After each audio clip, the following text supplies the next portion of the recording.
Hello everyone, welcome back to my channel. आज हम जानेंगे कि आपकी तरफ क्या ब्लेसिंग्स आ रही है।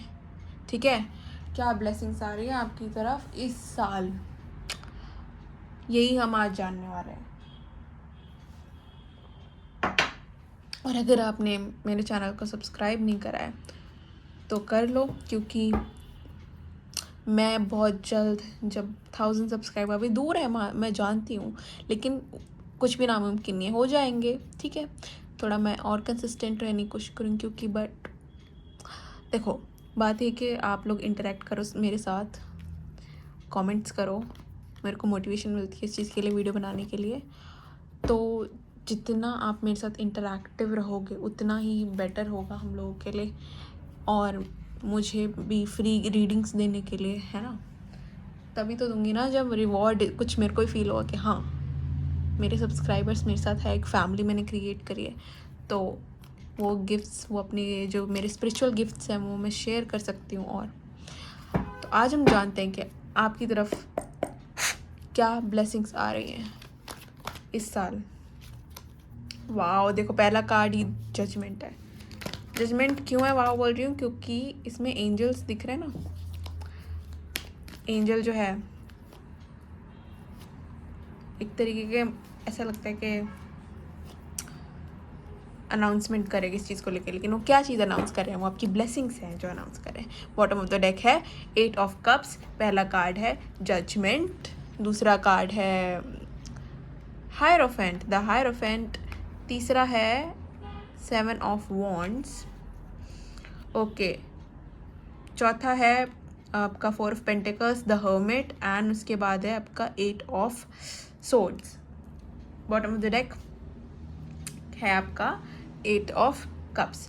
तो यहाँ पे जो मुझे दिख रहा है कि जो ब्लेसिंग आ रही है, अब इसमें ऐसे देख के लग रहा होगा कि यहाँ पे तो सब कुछ एकदम अच्छा नहीं दिख रहा कि ब्लेसिंग क्या है। देखो गुरु, सुनो, लाइफ में हर चीज़ में ब्लेसिंग होती है। कई बार होता है ना, एक कहावत है इंग्लिश में, ब्लेसिंग इन डिस्गाइज, मतलब कि हम हमारे साथ कुछ बुरा हो जाता है कभी कभार, लेकिन हमें फिर बाद में पता चलता है कि अरे नहीं, एक्चुअली अच्छा ही हुआ कि ये हो गया। एक एग्जाम्पल देती हूँ। सपोज आप किसी से प्यार करते हो और उस इंसान ने आपको डंप कर दिया, रिजेक्ट कर दिया और किसी और से शादी कर ली। कुछ समय बाद, सालों बाद आपको पता चलता है कि वो इंसान अपने जो हस्बैंड और वाइफ है उसको बहुत परेशान कर रहा है या कर रही है, और उसने तो उसकी ज़िंदगी नर्क बना दी है। और आप उस समय, आपको क्या लगेगा, पहले तो आप रो रहे होगे कि अरे कि मेरे साथ ये क्या हो गया, मतलब कि मैं तो इसको इतना प्यार करता था, करती थी,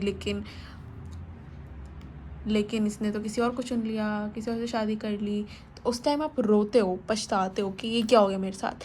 फिर लेकिन बाद में जब आपको कभी कभार ऐसे न्यूज़ मिलती है कि वो उस इंसान का डिवोर्स हो गया, उसने अपने हस्बैंड या वाइफ को बहुत परेशान करा, तो उसके हस्बैंड या वाइफ ने उसे छोड़ दिया, तो फिर आपको लगता है कि यार इसमें, इस इंसान में इतनी कमी थी तो इसलिए ऐसा हुआ।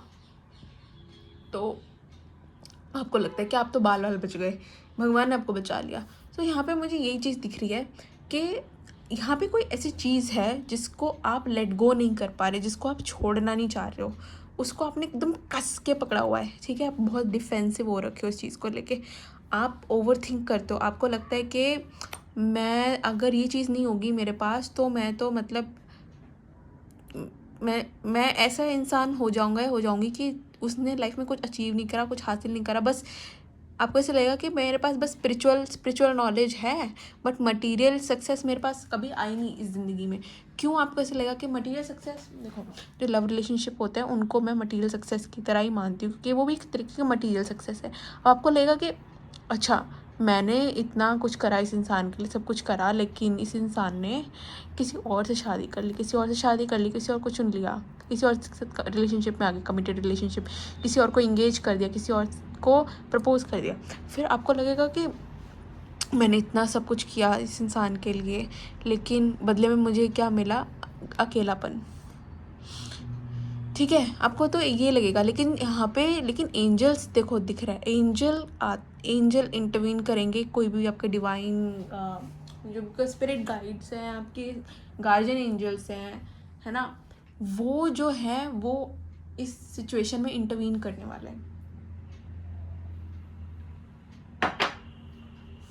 अभी आपके लिए लेट गो करना, इस इंसान को छोड़ना मुश्किल हो रहा होगा, या सिचुएशन अगर इंसान नहीं है कोई, तो कोई भी जॉब अपॉर्चुनिटी या बिजनेस, कुछ भी, कोई भी गंदी आदत, बुरी आदत, ठीक है, कोई क्लाइंट हो सकता है, बिजनेस में कुछ या काम में बॉस वगैरह, कुछ भी हो सकती है, किसी भी चीज़ को लेके, ब्रदर सिस्टर, कोई भी फ्रेंड्स हो गए आपके, कुछ भी हो सकता है। तो यहाँ पे दिख रहा है कि आप ना डरते हो इस चीज़ को लेट गो करने से, क्योंकि आपको नहीं पता, आप अननोन में नहीं जाना चाहते, कि आपको नहीं पता कि अगर मैं अकेला अननोन में अकेली पड़ गया, अकेला हो गया, इस इंसान को या इस चीज़ को छोड़ दिया, तो आपको इनसिक्योर फील होगा, आपको ऐसा लगेगा कि मैं आगे क्या होगा, ऐसे आगे मैं कैसे अपनी ज़िंदगी बिताऊंगी इस चीज़ के बिना। मेरा तो मतलब आपने इस चीज़ को ना, जो भी आप चीज़ को छोड़ नहीं पा रहे हो, जो भी चीज़ है, उस चीज़ को आपने अपनी दुनिया बना लिया है। आपको लगता है कि ये नहीं तो कुछ नहीं, जो कि बहुत ही गलत और टॉक्सिक थिंकिंग है। तो यहाँ पे ये गाइडेंस आ रही है डिवाइन की कि आप इस चीज़ को जब आप लेट गो कर दोगे, आप सरेंडर कर दो, surrender your self in the hands of divine. अपने आप को भगवान के हाथों में सरेंडर कर दो, और जो भी सिचुएशन है, जिस भी चीज़ को आप लेके मूव ऑन नहीं कर पा रहे, जो छोड़ नहीं पा रहे, उस चीज़ से आगे बढ़ो, उस चीज़ से मूव ऑन करो, छोड़ो। मतलब मुश्किल हो गया जाना तुम, लेकिन तुम स्टेप लो, तुम एक्शन लो। इमोशनल स्टेबिलिटी तुम्हारी भगवान लेके आएंगे, तुम्हारा इमोशनल फुलफिलमेंट जो भी है वो तुम्हें भगवान, तुम्हारे स्पिरिट गाइड, स्पिरिट एंजल्स देंगे। अगर कोई इंसान को तुम डिसीजन लेते हो, माना मुश्किल हो रहा है छोड़ना, नहीं छोड़ा जा रहा, लेकिन अगर आप छोड़ते हो तो आप सरेंडर करो कि आप भगवान पे छोड़ के, भाई मैं इसको छोड़ रही हूँ, मानती हूँ कि मेरे को ऐसा लग रहा है कि इस इंसान को, अगर इस जॉब को छोड़ा तो पता नहीं मेरा क्या होगा क्या नहीं होगा। भगवान आपको, गॉड, स्पिरिट गाइड, एंजल्स आपको एक ब्लेसिंग देंगे, आपको एक गाइडेंस आएगी कहीं से। कुछ दिन में ऐसा भी हो सकता है कि जिस भी चीज़ को लेकर कोई आपका फ्रेंड आपको कोई गाइड करके, मुझे समझ नहीं आता, जैसे कि एग्जांपल लेके चलते हैं कि तू क्यों इस जॉब में अभी भी है, मतलब यहाँ पे तेरे को कम पैसे मिलते हैं तब भी तू इसी में अटकी हुई है, क्यों ना किसी और कंपनी में अप्लाई कर दे। तो अप्लाई कर दे का मतलब क्या है कि आपने गाइडेंस ली अपने दोस्त की, मतलब जो हेरोफेंट का काम है, और आपने अप्लाई कर दिया। अच्छा, अप्लाई कैसे? ऐसा नहीं कि जॉब छोड़ दी पहले बाद में अप्लाई, नहीं, जॉब करते रहो, साथ में कहीं और धीरे धीरे अप्लाई करते रहो, जहाँ पे आपको बेस्ट लगता है कि आपको हो सकता है, जहाँ पे सिलेक्शन हो जाए, जब आपको आपका ऑफर लेटर मिले तो रिज़ाइन कर दो अपने ऑफिस में, बता दो कि हम जा रहे हैं कहीं, जैसे मतलब कि हमने कहीं और काम ढूंढ लिया, वटेवर। और रही बात पर्सन की, अगर आपका कोई रोमांटिक सिचुएशन है, तो आपको अपने किसी दोस्त, अपने घर वालों, रिश्तेदार, कहीं से भी, या फिर आप जिसकी भी आप गाइडेंस सुनते हो, जिससे भी आप बात करते हो, जिसकी आप समझते हो, सुनते हो, वो इंसान आपको एक एडवाइस देगा कि इस इंसान को छोड़, आगे बढ़। और आप जब आगे बढ़ोगे तो हर फ्रेंड जो है शादी का भी कार्ड है। ऐसा हो सकता है कि आपको अचानक से, जब आप इस चीज़ को लेट गो कर दोगे ना, जब इस चीज़ को छोड़ दोगे, तो आप किसी ऐसे इंसान से टकराओगे जो आपको आपके लाइफ में स्टेबिलिटी लेके आएगा, सॉलिड फाउंडेशन, और जो आपको इधर उधर लटका के नहीं रखेगा, उसको चुनेगा और आपसे ही शादी करेगा। आप मतलब टाइम वेस्ट नहीं करने वाला।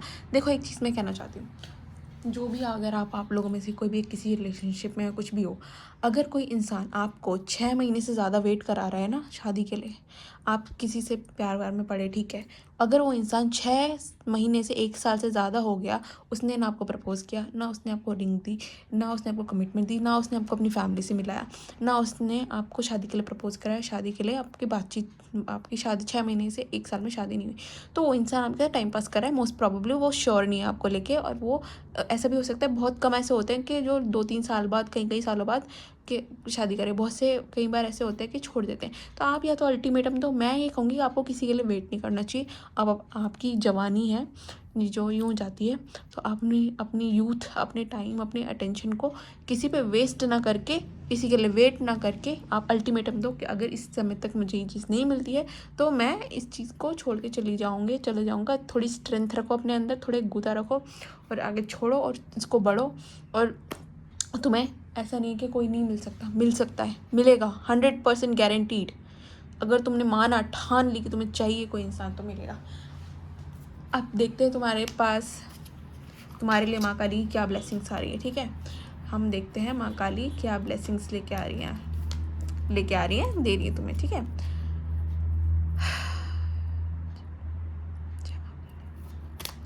माँ काली प्लीज़ बताइए कि आप मेरे व्यूअर्स को क्या ब्लेसिंग दोगी आज। माँ काली तो मेरी माँ है, असली माँ, रियल में। Thank you. देखो, वाओ वाओ गाइस, पहले देखो Shivling, life is your teacher, learn and seek betterment. अभी मैंने क्या बोला, जो तुम्हारी चीज़ें हुई हैं उन सब चीज़ों को सीखो और आगे बढ़ो। गलती हो गई, चलो ठीक है, छोड़ा, आगे बढ़ो। नेक्स्ट है Sureshwar, your prayer are being heard, wish affirmatively. जो भी आप कहते हो, मैंने बोला ना, अगर तुमने ठान लिया है कि तुम्हें कोई चीज़ चाहिए और तुमने मन बना लिया तो वो मिलेगी। थर्ड जो कार्ड, जो तुम जिस चीज़ के ऊपर ये रीडिंग बन चुकी है उसी चीज़ के ऊपर है, अगर आई गेस तुम अगर देख पा रहे हो इस यहाँ पे, कि त्रिपुरा सुंदरी देवी की ब्लेसिंग आ रही है, help, blessings of happy marriage life and relationships. तो भाई हो गए तुम लकी, तुम्हें मिल गई ब्लेसिंग्स। अब किस बात की देर है, छोड़ो इस इंसान को, सिचुएशन को, और आगे बढ़ो और जो भी चाहते हो उस पर ध्यान दो। जो भी तुम बोलते हो ना, नेगेटिव नहीं बोलना है यहाँ पे गाइडेंस आ रही है, पॉजिटिव बोलना है। कि जैसे तुम किसी को पाना चाहते हो, मतलब तुम शादी करनी, तो तुम्हें मन में ही सोचना है कि तुम ऑलरेडी हैप्पीली मैरिड हो। तुम्हें अभी चाहे कोई ना मिला हो, लेकिन तब भी तुम्हें सोचना है। तुम इस इंसान को चेहरा मत दो, कुछ नहीं, बस तुम सोचो कि तुम हो ऑलरेडी हैप्पीली मैरिड, और तुम उस समय में, थोड़ा समय लग सकता है मैनिफेस्ट होने में, बट हो जाएगा। Have faith, have trust and it will be yours. तब तक अच्छा चलो, आज के लिए बस इतना ही। तब तक के लिए अपना ख्याल रखो। Tata, bye bye, take care.